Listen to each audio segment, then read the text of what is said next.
Hello students, आज हम आपकी एक हिंदी की काव्य खंड से चैप्टर जो है आपका 6 ऊषा पढ़ने जा रहे हैं, जो कि शमशेर बहादुर सिंह जी द्वारा रचित है। आप लोग इनका जीवन परिचय पढ़ लेंगे, कवि परिचय। इसके बाद हम देखते हैं इस कविता में कवि हमें क्या बताना चाहते हैं। देखिए आप लोग, प्रस्तुत कविता ऊषा में कवि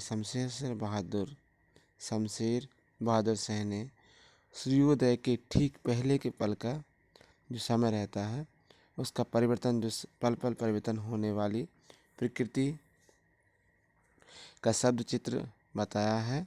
कवि ने प्रकृति की गति के को शब्दों में बांधने का अद्भुत प्रयास किया है। कवि भोर की आसमानी गति की धरती के हलचल भरे जीवन से तुलना कर रहा है, इसलिए वह सूर्योदय के साथ एक जीवंत परिवेश की कल्पना करता है, जो गांव की सुबह से जुड़ता वहाँ सिल है, राख में लिपा हुआ चौका है और स्लेट की कालिमा पर चाक से रंग मलते अदृश्य बच्चों के नन्हे हाथ हैं। कवि ने नए बिंब, नए उपमान, नए प्रतीकों का प्रयोग किया है। कवि कहते हैं कि सूर्योदय से पहले आकाश का रंग गहरे नीले रंग का होता है तथा वह सफ़ेद शंख सा दिखाई देता है। आकाश का रंग ऐसा लगता है मानो किसी गृहिणी ने राख से चौका लीप दिया है। सूर्य के ऊपर उठने पर लाली फैलती है तो ऐसा लगता है जैसे काली सिल को किसी ने धो दिया हो या उस पर लाल खड़िया मिट्टी मल दिया हो। नीले आकाश में सूर्य ऐसा लगता है मानो जैसे नीले जल में गोरी युवती का शरीर झिलमिला रहा हो। सूर्योदय होते ही उषा का यह जादुई प्रभाव समाप्त हो जाता है। तो ये है आपकी कविता उषा। हम स्टार्ट करने जा रहे हैं।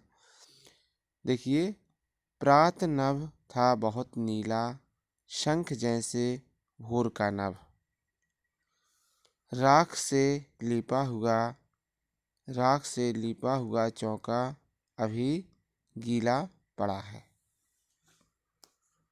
तो ये आपको प्रभात के समय के बारे में बताया जा रहा है। तो देखिए आप लोग, कवि कहते हैं कि सुबह का आकाश ऐसा लगता है मानो नीला शंख हो।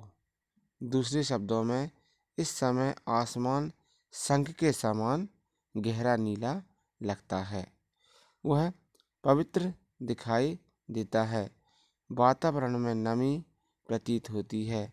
सुबह सुबह आकाश ऐसा लगता है मानो राख से लिपा हुआ कोई चौका है।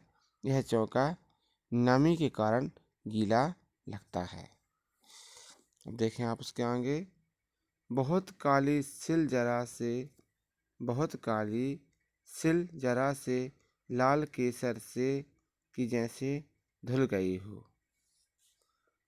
स्लेट पर या लाल खड़िया चाक मल दी हो किसी ने।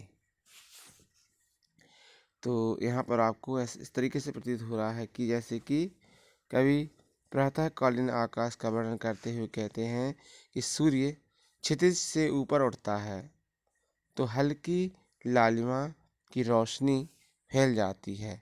ऐसा लगता है कि काले रंग की सिल्क को लाल केसर से धो दिया गया है। अंधेरा काली सिल पर तथा सूरज की लाली केसर के समान लगती है।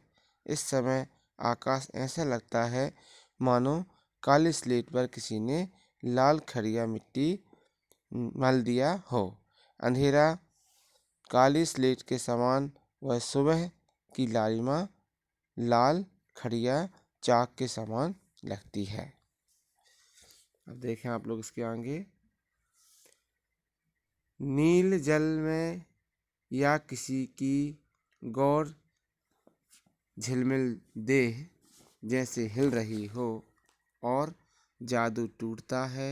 इस उषा का अम्ब सूर्योदय हो रहा है।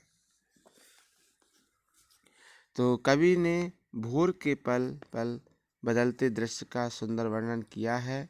वह कहता है कि सूर्योदय के समय आकाश में गहरा नीला रंग छा जाता है। सूर्य की सफ़ेद आभा दिखाई देने लगती है। ऐसा लगता है मानो नीले जल में किसी गोरी सुंदरी की देह हिल रही हो।